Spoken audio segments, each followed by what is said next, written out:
అట్లాగా ఈ ప్రభుత్వం చూసుకుంటే 10 మందికి ఇస్తున్నారు ఏదైనా పథకాలు, 100 మందికి 90 మందికి ఏదో అది చూపించి మీకు కరెంటు బిల్లు ఉంది, ఆ బిల్లు మీ బిల్లు ఉంది అన్నీ కొట్టేస్తున్నారు. అది కూడా స్త్రీలు కూడా వ్యతిరేకంగా ప్రతి ఒక్క స్త్రీ కూడా మాకు అవసరం లేదు, మాకు ఏదైనా న్యాయం చేయండి, న్యాయం కానీ మీరు 10 రూపాయలు మాకు ఆ పథకం ఈ పథకం మాకేమవుతుంది, మాకు వస్తువుల ధరలు తగ్గించండి, వస్తువుల ధర తగ్గించి మాకు న్యాయం చేయండి అని ప్రతి ఒక్కరు కూడా ఇది చేస్తున్నారు. త్వరలో ఎలక్షన్ వస్తుంది కాబట్టి జనాలు కూడా రెడీగా కాసుకో ఉన్నారు. అది వాళ్ళ చేతుల్లో ఉంది. అప్పుడు వాళ్ళు ఏం చేస్తారో అప్పుడు చేసి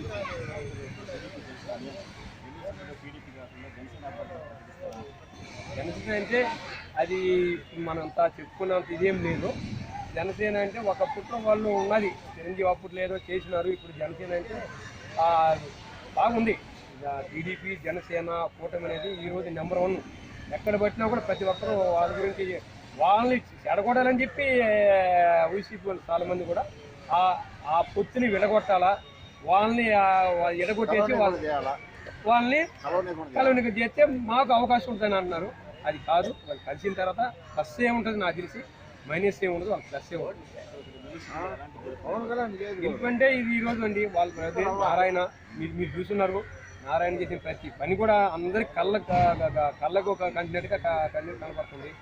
ఆయన ఏంటంటే రాజకీయంలో కొత్త అయినా కూడా వచ్చిన తర్వాత ప్రతి రోడ్లు కానించి, అండర్ గ్రౌండ్ డ్రైనేజ్ కానించి, వాటర్ పెన్నా కానించి, పార్కులు కానించి ప్రతి అభివృద్ధి చేసినాడు. లాస్ట్ ఆయనకు ఇంకొంచెం ఈ అవకాశం మన కానీ గెలుస్తుంటే ఇంకా అభివృద్ధి చేస్తుండేది. అవకాశం లేదు కాబట్టి ఇప్పుడు అట్టడిగిపోయింది.